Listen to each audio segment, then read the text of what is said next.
The Australian government has invested hundreds of millions of dollars into recovery planning for threatened species.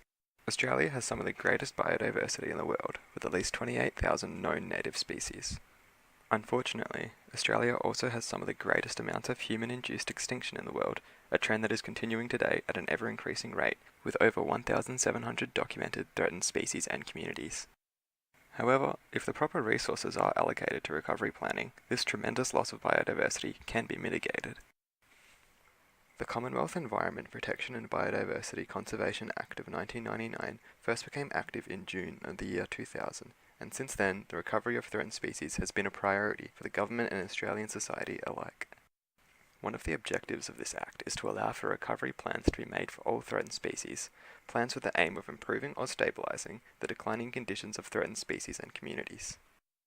Whilst initially the recovery plans were only regarded in terms of a single species per plan, they have recently begun to include multiple species and entire ecological communities within a single plan, allowing for more cohesive, long-term management solutions. One major problem with current recovery plans is that each plan is viewed independently, as an individual entity separated from the larger environment, a viewpoint that is fundamentally flawed as it greatly narrows the scope of the recovery plan. The environments and species that recovery plans look at don't function independently, but rather function in synergy with one another, so why shouldn't recovery plans work in a similar manner? By treating recovery plans independently, inconsistencies arise in objectives and goals between plans. And if recovery goals differ between plans, then criteria for success also differ between plans, and success becomes difficult to evaluate. A consistent generalized framework for management plans is required to ensure appropriate prioritization of management actions and to ensure the ability to properly evaluate success. Such a framework should include SMART objectives, meaning specific, measurable, achievable, relevant, and time-based, as well as a clear record of the steps taken during recovery to allow for accurate replication.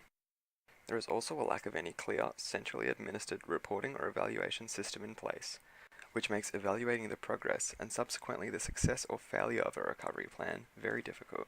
Resources are limited enough as it is for the management and monitoring of threatened species, and conservation results will never be improved if there is no evaluation of the actions taken in recovery attempts.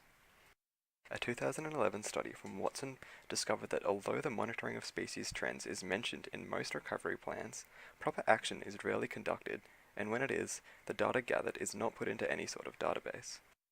This same study also concluded that any change in species trends, such as improving, stable, or declining, was independent to whether a recovery plan had been created for the species or not.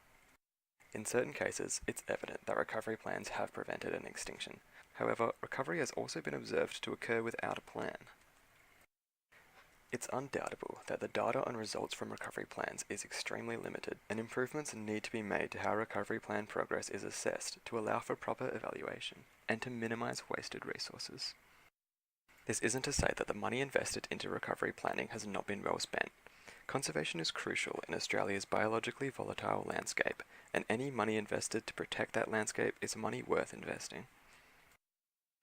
However, it needs to be addressed that without an increase in funding, conservation actions cannot be properly implemented, and no recovery plans will ever truly be successful.